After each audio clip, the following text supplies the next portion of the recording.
ഹരേ കൃഷ്ണ. സർവം കൃഷ്ണമയം ജഗത്ത് എന്ന ചാനലിലേക്ക് എല്ലാവർക്കും സ്വാഗതം. ഇന്ന് നമ്മുടെ ടോപ്പിക്കാണ് പ്രണയം. പ്രണയിക്കാൻ ഇഷ്ടമില്ലാത്ത എത്ര പേരുണ്ടാകും? വളരെ കുറച്ച് ആളുകൾ മാത്രമല്ലേ പ്രണയിക്കാൻ ഇഷ്ടമില്ലാത്തവരുള്ളൂ. ഈ പ്രണയസുഖം അറിയുവാനും ഈ പ്രപഞ്ചത്തിൽ പ്രണയിക്കാനും താല്പര്യപ്പെടുന്നതാണ് കൂടുതൽ പേരും.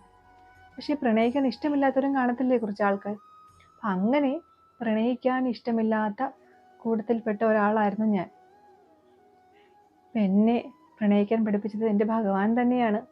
ഞാൻ വിളിച്ചത് പ്രണയത്തിൻ്റെ ദേവനെയാണല്ലോ എന്ന കാര്യം ഞാൻ മറന്നു പോയിരുന്നു. അപ്പം എന്നെ ഭഗവാൻ തന്നെ പ്രണയിക്കാൻ പഠിപ്പിച്ചതാണ്. അപ്പം ആ കഥയാണ് ഇന്ന് ഞാൻ പറയുന്നത്.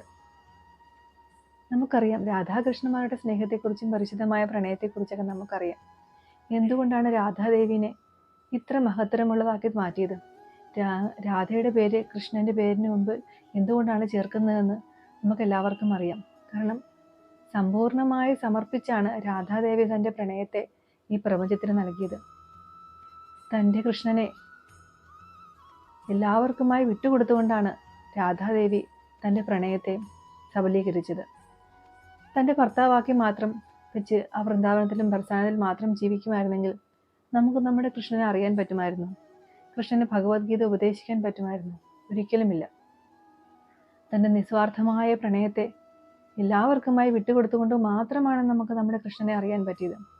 അതുകൊണ്ട് മാത്രമാണ് രാധാദേവിനെ കൃഷ്ണൻ ഇത്ര ഇഷ്ടവും കാരണം അതുകൊണ്ടാണ്. തൻ്റെ ഇത്ര 16,008 ഭാര്യമാരുണ്ടായിട്ടും രാധയുടെ കൃഷ്ണൻ എന്നുകൊണ്ട് വിളിക്കുന്ന കാരണം ഈ ഒരു കാരണം കൊണ്ട് മാത്രമാണ്. അപ്പോൾ എന്നെ പ്രണയിക്കാൻ പഠിപ്പിച്ച ആ കഥ എൻ്റെ ജീവിതകഥയാണ് ഞാൻ നിങ്ങളുടെ മുമ്പിൽ പറയുകയാണ്. അപ്പം അതിനു മുമ്പൊരു ഭഗവാനെ ബെസ്റ്റ് ഫ്രണ്ടാക്കി മാറ്റിയ കഥയും കൂടി ഇതിൽ ഞാൻ പറയാം. എന്തുകൊണ്ടാണ് ജീവിതത്തിൽ ഞാൻ ഭഗവാനെ ബെസ്റ്റ് ഫ്രണ്ടാക്കി തിരഞ്ഞെടുത്തതിൻ്റെ കാരണവും കൂടി ഈ കൂടുതൽ ഞാൻ പറയുകയാണ്. 7ാം ക്ലാസ്സിൽ വെച്ച് തന്നെ എനിക്ക് ഭഗവാനെ ഞാൻ സ്വീകരിച്ച കൂടെ തന്നെ എനിക്കൊരു ബെസ്റ്റ് ഫ്രണ്ടിനെയും കിട്ടിയായിരുന്നു. എൻ്റെ ഒരു എല്ലാമായ ഒരു കൂട്ടുകാരി.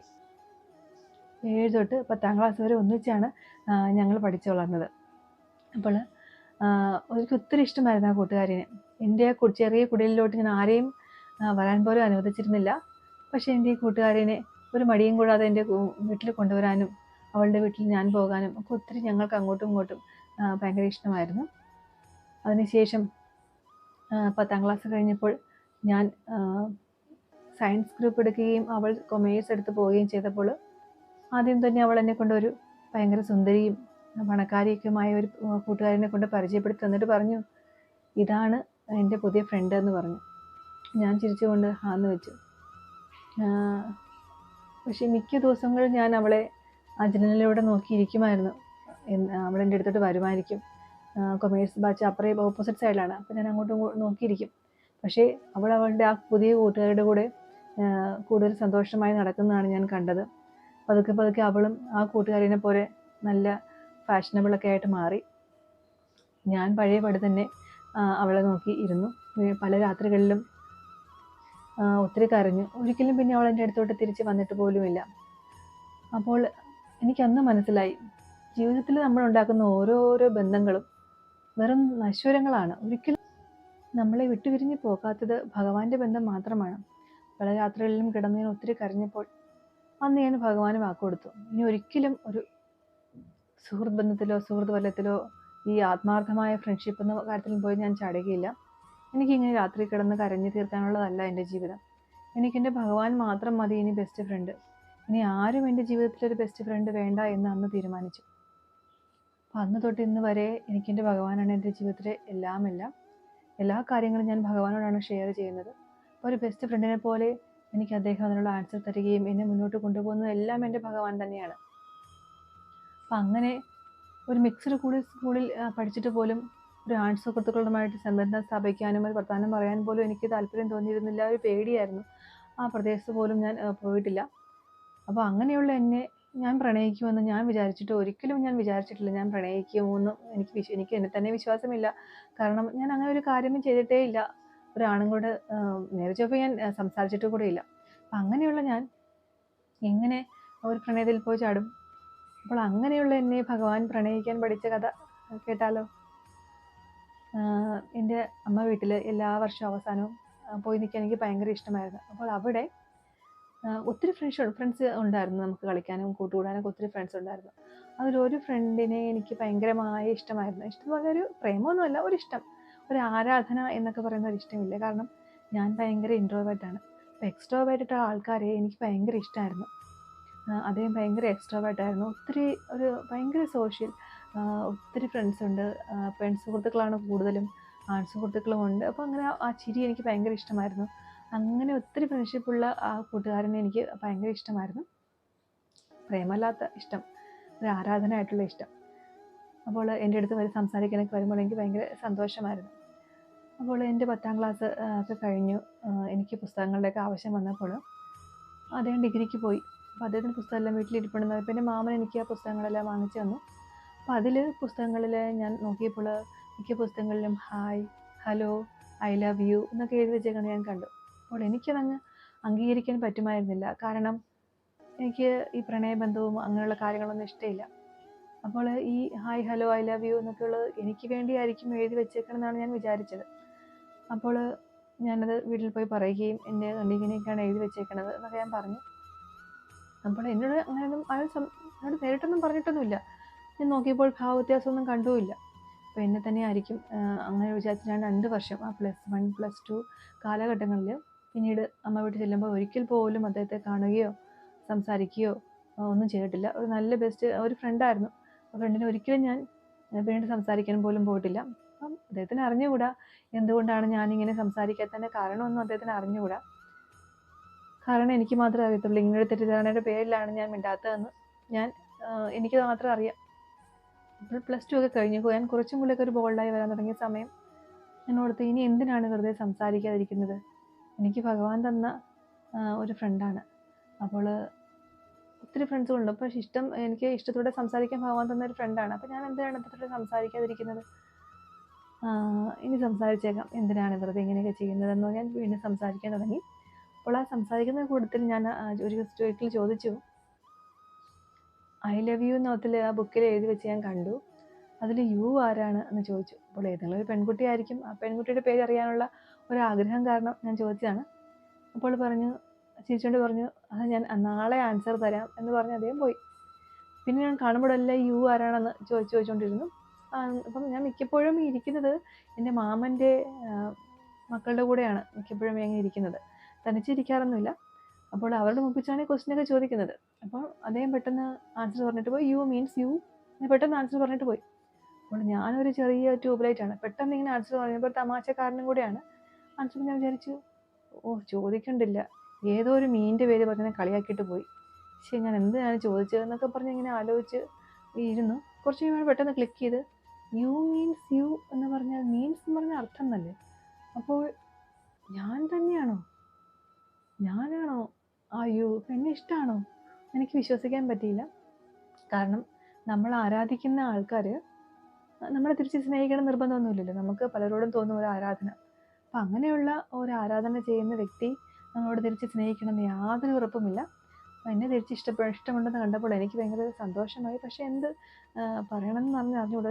ഒരു മനസ്സിലൊരു പേടിയോ എന്തൊക്കെയോ ഒരു വികാരം ആ സമയത്ത് വന്നു. ഹാർട്ട് ബീറ്റൊക്കെ ഭയങ്കരമായിട്ട് അങ്ങ് കൂടി ഇങ്ങനെ ഇരിക്കുന്നത്. പിറ്റേ ദിവസം ഞാൻ എല്ലാ ദിവസവും ഞാൻ ഭഗവാന് മാല കെട്ടി ഭഗവാന്റെ വിഗ്രഹത്തിൽ ചാർത്തുമായിരുന്നു. ഒരു ചെറിയ വിഗ്രഹമുണ്ട് ഭഗവാൻ കൃഷ്ണൻ്റെ. അപ്പോൾ എല്ലാ ദിവസവും മാല കെട്ടിയിടുന്നത് എനിക്ക് ഭയങ്കര ഇഷ്ടമായിരുന്നു. അപ്പോൾ ഞാനന്ന് മാല കെട്ടിക്കൊണ്ടിരിക്കുന്ന സമയത്ത് അദ്ദേഹം കുളക്കടവിൽ കൂടെ വന്നു. ഞാൻ ചോദിച്ചു, എന്നെ വെറുതെ പറ്റിക്കുകയാണോ? ഞാനൊരു പാവം കുട്ടിയാണ്, എനിക്ക് എന്നെ പറ്റിക്കുന്നൊന്നും ഇഷ്ടമൊന്നുമില്ല, സത്യസന്ധമായിട്ടാണോ എന്നോട് പറഞ്ഞതെന്ന് ഞാൻ ചോദിച്ചു. അദ്ദേഹം പറഞ്ഞു, ഞാൻ പറ്റിക്കുകയൊന്നുമല്ല, ഞാൻ സത്യസന്ധമായിട്ടാണ് പറഞ്ഞത്, എനിക്ക് നിന്നെ ഇഷ്ടമാണ്. അപ്പോൾ എനിക്ക് നാളെ ഇതിന് ആൻസർ തരണം, യെസ് ഓർ നോ എന്ന് നാളെ പറയണമെന്ന് പറഞ്ഞു. ഞാൻ ആ മാല ഭഗവാന്റെ കഴുത്തിൽ കൊണ്ട് സമർപ്പിച്ചിട്ട് ഭഗവാന്റെ ചരണങ്ങളിൽ വീണിട്ട് പറഞ്ഞു, ഭഗവാനെ, അങ്ങേക്കറിയാലോ എനിക്ക് ഈ പ്രേമമൊന്നും ഇഷ്ടമെന്നുള്ള കാര്യമൊന്നുമല്ല. പക്ഷേ എനിക്ക് മനസ്സിലൊരു ഇഷ്ടമുണ്ട്. പക്ഷെ ആ ഇഷ്ടത്തിന് നോ എന്ന് പറയാൻ എനിക്ക് തോന്നുന്നില്ല. ഇനി അങ്ങ് തീരുമാനിക്കുക, അങ്ങേക്ക് ഇഷ്ടമുണ്ടെങ്കിൽ മാത്രമേ ഈ പ്രണയബന്ധം അങ്ങ് കൊണ്ടുപോവുക എന്ന് ഭഗവാനെ സമർപ്പിച്ച്, ആ കാൽക്കൽ സമർപ്പിച്ച് ആ പ്രണയത്തെ അവിടെ സമർപ്പിച്ചു. അന്ന് രാത്രി ഞാൻ ഒത്തിരി ആലോചിച്ചു. കാരണം പെട്ടെന്ന് ചാടിക്കറി പറയുന്ന ഒരു പ്രകൃതമല്ല എൻ്റേത്. വളരെ വർഷങ്ങൾക്ക് ശേഷം ആദ്യമായിട്ട് മനസ്സിൽ തോന്നിയൊരു ഇഷ്ടം ഒരു പ്രണയമായി മാറുമ്പോൾ ആലോചന ഒത്തിരി എടുക്കണമല്ലോ. ഞാൻ ആലോചിച്ചു, ജാതിയും മതവും വയസ്സും ഒക്കെ ഞാൻ ആലോചിച്ചു. അതൊന്നും കുഴപ്പമില്ല. പക്ഷേ ഈ ഞങ്ങൾക്ക് ജീവിതത്തിലെല്ലാം നഷ്ടപ്പെട്ടവരാണ്, വീടും കുടുംബമൊക്കെ പോയ ആൾക്കാരാണ്. അപ്പോൾ അദ്ദേഹത്തിന് അത്യാവശ്യം കുടുംബ സ്വത്തും കാര്യങ്ങളൊക്കെ ഉള്ള ഒരു വ്യക്തിയാണ്. അപ്പോൾ അങ്ങനെയുള്ള കാര്യത്തിൽ എന്തെങ്കിലുമൊക്കെ തടസ്സങ്ങളൊക്കെ വന്നാലേ ഉള്ളൂ.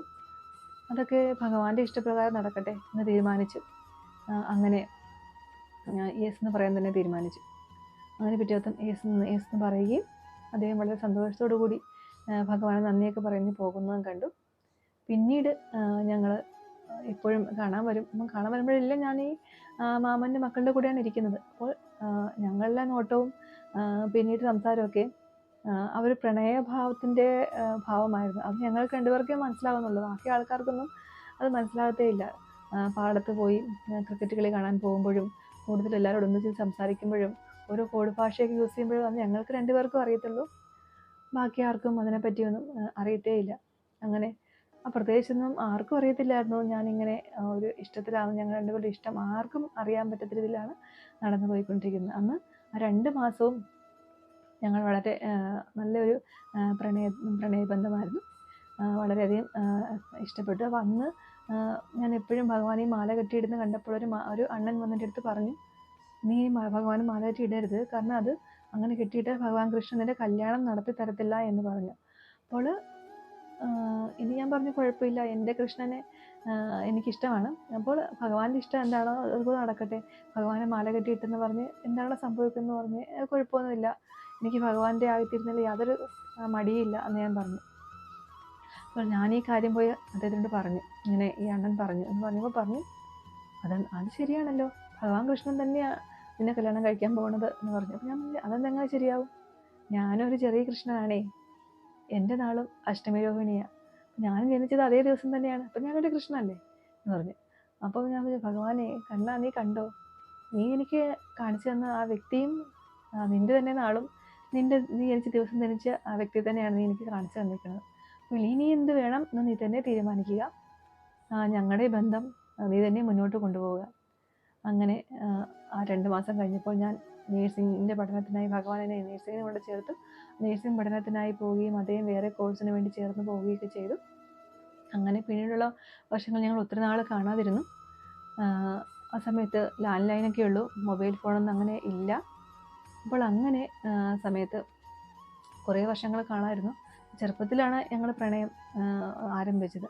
അപ്പോൾ വലുതായി കഴിഞ്ഞപ്പോൾ നമ്മൾ മനുഷ്യരിൽ ഒത്തിരി മാറ്റങ്ങളൊക്കെ സംഭവിക്കും. അപ്പോൾ അത് അദ്ദേഹത്തിൻ്റെ പാരമ്പര്യമായിട്ടുള്ള മുടിയും കാര്യങ്ങളൊക്കെ നഷ്ടപ്പെട്ടു. അപ്പം ഒരു കഷണ്ടിയായൊക്കെ മാറിയ സമയമായിരുന്നു. അപ്പോൾ അങ്ങനെ സമയത്ത് ഞാൻ പിന്നീട് ഈ കാര്യങ്ങളൊക്കെ വീട്ടിൽ അറിയുകയും ഒക്കെ ചെയ്തപ്പോൾ മിക്കവരും എന്നോട് ചോദിച്ചു, നീ അവനെ കണ്ടിട്ടുണ്ടോ, അവൻ്റെ മുടി മുഴുവൻ പോയി, ഇങ്ങനെയൊരു കഷണ്ടിയായിട്ടുള്ള ആളെയൊക്കെയാണോ കല്യാണം കഴിക്കുന്നതെന്നൊക്കെ ചോദിച്ച് കുറേ പേരുണ്ട്. അപ്പോൾ ഞാൻ പറഞ്ഞു, ഞാൻ സ്നേഹിച്ചത് മുടിയേ അല്ലല്ലോ, ബാഹ്യമായ കാര്യങ്ങൾ എന്ത് സംഭവിച്ചാലും ഞാൻ ഇഷ്ടപ്പെട്ട അദ്ദേഹത്തിൻ്റെ ആ മനസ്സിനെയാണ്, ആ വ്യക്തിത്വത്തിനെയാണ് ഞാൻ ഇഷ്ടപ്പെട്ടത്, അല്ലാതെ ആ ശരീരത്തെ അല്ല. അപ്പോൾ എനിക്ക് ശരീരത്തിൽ എന്ത് സംഭവിച്ചതോ എനിക്ക് കുഴപ്പമില്ല, ഞാൻ അദ്ദേഹത്തെ വ്യക്തിയാണ് ഇഷ്ടപ്പെട്ടത്. ഞാൻ എന്നോടൊരു വാക്ക് ചോദിച്ചിരുന്നു, ജീവിതകാലം മുഴുവൻ എൻ്റെ മാത്രമായിരിക്കണം എന്നൊരു വാക്ക് എന്നോട് ചോദിച്ചിരുന്നു. അപ്പോൾ ആ വാക്ക് ഞാൻ അന്നും ഇന്നും ഒരുപോലെ സ്വീകരിക്കുന്നുണ്ട്. കാരണം അന്ന് നമ്മുടെ ഇന്നത്തെ കാലത്ത് ബാഹ്യ സൗന്ദര്യം നോക്കിയൊക്കെയാണ് മിക്കവരും സ്നേഹിക്കുകയും പുറത്തൊക്കെ ചെയ്യുന്നത്. അപ്പം നമ്മുടെ മുടി പോയെന്ന കാരണം പറഞ്ഞും കഷണ്ടിയായെന്ന കാര്യം പറഞ്ഞും വെളുപ്പാണ് കറുത്തതാണെന്നും അതും ഇതൊക്കെ പറഞ്ഞ് ഒത്തിരി കാര്യങ്ങൾ പറഞ്ഞ് നമ്മുടെ സ്നേഹത്തെ ഇട്ടെറിഞ്ഞ് വലിച്ചെറിഞ്ഞ് പോകുന്നവരാണ് മിക്കവരും. പക്ഷെ നമ്മൾ സ്നേഹിക്കുന്നത് ആത്മാർത്ഥമായിട്ടാണെങ്കിൽ നമ്മൾ ഒരിക്കലും ഇങ്ങനെയുള്ള ബാഹ്യമായ കാര്യങ്ങളിലൊന്നും നമ്മൾ വീണ് പോകത്തില്ല. കാരണം നമ്മൾ ഭഗവാൻ കൈപിടിച്ച് നടത്തിയ സ്നേഹമാണ് എൻ്റെത്. അപ്പോൾ എൻ്റെ സ്നേഹത്തിൽ ഒരിക്കലും ഞാൻ അങ്ങനെ ബാഹ്യമായ ഒരു കാര്യങ്ങളിലും നോക്കിയിരുന്നില്ല. അപ്പോൾ എനിക്ക് ആ മനസ്സിനെ ഒത്തിരി ഇഷ്ടമായിരുന്നു. അപ്പോൾ ഭഗവാൻ തന്നെ ഞങ്ങളുടെ വിവാഹം മംഗളമായി നടത്തി തരികയും ഭഗവാന്റെ അനുഗ്രഹത്തോടെ എല്ലാം ചെയ്യുകയൊക്കെ ചെയ്തു. അപ്പോൾ അത് ഭഗവാന്റെ കൃപയാണ്. കാരണം എനിക്ക് ഒരു ഇൻട്രോവേർട്ടായ ഞാൻ ഈ ഭൂമിയിൽ ഇങ്ങനെ ഇൻട്രോവേർട്ടായി ജീവിച്ചാൽ എനിക്ക് അധികം നാളൊന്നും തനിച്ച് മുന്നോട്ട് പോകാൻ സാധിക്കില്ല. അപ്പോൾ എനിക്ക് വേണ്ടത് ഒരു എക്സ്ട്രോവേർട്ടായ ആളെ തന്നെയാണെന്ന് ഭഗവാൻ അറിയാം. കാരണം ഞാനിങ്ങനെ പേടിച്ച് പേടിച്ച് ഇങ്ങനെ എത്ര നാൾ ഒളിച്ചിരിക്കും, ഈ ലോകത്തെ അഭിമുഖീകരിക്കാതെ ഫേസ് ചെയ്യാതെ ഞാൻ എങ്ങനെ ഇരിക്കും. അപ്പോൾ എനിക്ക് ഫുൾ സപ്പോർട്ടായിട്ടുള്ള ആളെ തന്നെയാണ് ഭഗവാൻ എനിക്ക് കാണിച്ചു തന്നത്. പിന്നെ അദ്ദേഹം ഒത്തിരി ഭക്തിയൊന്നും ഉള്ള ആളെങ്കിൽ കൂടിയും എനിക്ക് എൻ്റെ എല്ലാ കാര്യത്തിനും വളരെയധികം സപ്പോർട്ട് ചെയ്യുന്ന ഒരു വ്യക്തിയാണ്. ഇപ്പോൾ ഈ ചാനൽ തുടങ്ങുന്ന കാര്യം എന്നെ പണ്ട് തൊട്ടേ ഒത്തിരി സപ്പോർട്ട് ചെയ്ത വ്യക്തിയാണ്. എനിക്ക് എല്ലാ കാര്യത്തിനും ഒത്തിരി സപ്പോർട്ട് ചെയ്തിരുന്ന ആളാണ്. എൻ്റെ മനസ്സ് എനിക്ക് ഒത്തിരി കാര്യങ്ങളിൽ പല പ്രോബ്ലങ്ങളുണ്ടായിരുന്നു. അപ്പോൾ അതൊക്കെ അദ്ദേഹം ആണ് സോൾവ് ചെയ്ത് തന്നത്. എനിക്ക് എൻ്റെ തെറ്റ്, നീ അത് ചെയ്യുന്നത് തെറ്റാണെന്ന് നമ്മളോട് തുറന്ന് തന്നെ പറയും. കാരണം നമ്മളെ അത് ഒളിച്ചൊന്നും വെക്കത്തില്ല. ഇങ്ങനെ ചെയ്യരുത്, ഇന്ന രീതിയിൽ ചെയ്താൽ ശരിയാകും, നമുക്ക് ഇന്ന രീതിയിൽ ചെയ്ത് നോക്കാം എന്നൊക്കെ നമുക്ക് നമ്മുടെ കാര്യങ്ങൾ തെറ്റി പറഞ്ഞു തരുന്ന ഒരു വ്യക്തിയാണ് ഭഗവാൻ എനിക്ക് കാണിച്ചു തന്നത്. അപ്പോൾ ഇപ്പോൾ എൻ്റെ ഭക്തിയിൽ ഞാൻ പറയും, ഞാനിപ്പോൾ ഇസ്കോണിൽ ഞാൻ മാത്രമേ ചേർന്നിട്ടുള്ളൂ. ഭർത്താവും കുട്ടികളൊക്കെ ഇപ്പോഴും അങ്ങ് ഇച്ചിരി സമയമെടുക്കും വരാൻ. കാരണം പെട്ടെന്ന് നമുക്ക് നമ്മുടെ ഈ ജീവിതം, ഈ ഇസ്കോണിലെ ജീവിതം ഒത്തിരി സാക്രിഫൈസ് ചെയ്യണം. കാരണം നോൺ വെജൊക്കെ ഉപേക്ഷിക്കണം, നമുക്ക് മാക്സിമം നമ്മൾ ഭഗവാനോട് സമർപ്പിച്ച് ജീവിക്കണം. അപ്പം അങ്ങനെ പെട്ടെന്ന് അവർക്ക് ഒരു കേരളത്തിൽ ജനിച്ചു വരുന്ന ഒരു വ്യക്തിക്ക് പെട്ടെന്ന് വരാൻ സാധിക്കില്ല. ഭഗവാന്റെ കൃപയുണ്ടെങ്കിൽ തീർച്ചയായിട്ടും അവരും ഒരിക്കലും എൻ്റെ കൂട്ടത്തിൽ വരും. അപ്പോൾ അതിനുവേണ്ടി ഞാൻ കാത്തിരിക്കുകയാണ്. അന്ന് പറഞ്ഞവർ അദ്ദേഹം ഭക്തന് അല്ല, ഒന്നും ഞാൻ പറയുന്നില്ല.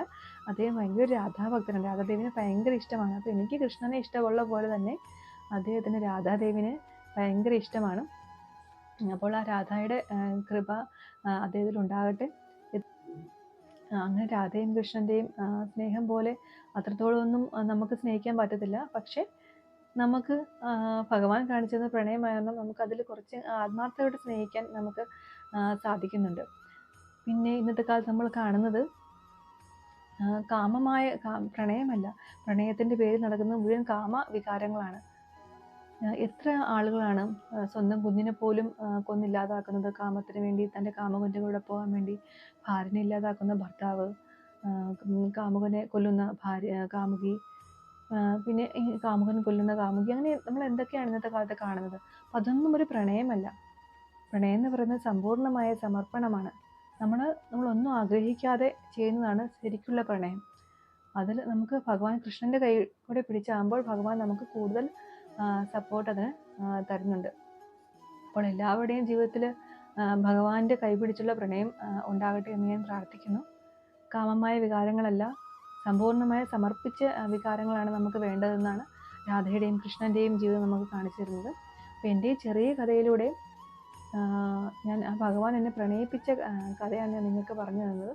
അപ്പോൾ എല്ലാവരിലും ഭഗവാന്റെ ആ പ്രണയം ഉണ്ടാകട്ടെ എന്ന് പ്രാർത്ഥിച്ചുകൊണ്ട് ഞാൻ ഇന്നത്തെ എപ്പിസോഡ് ഇവിടെ നിർത്തുന്നു. അപ്പോൾ എല്ലാവർക്കും ഹരേ കൃഷ്ണ.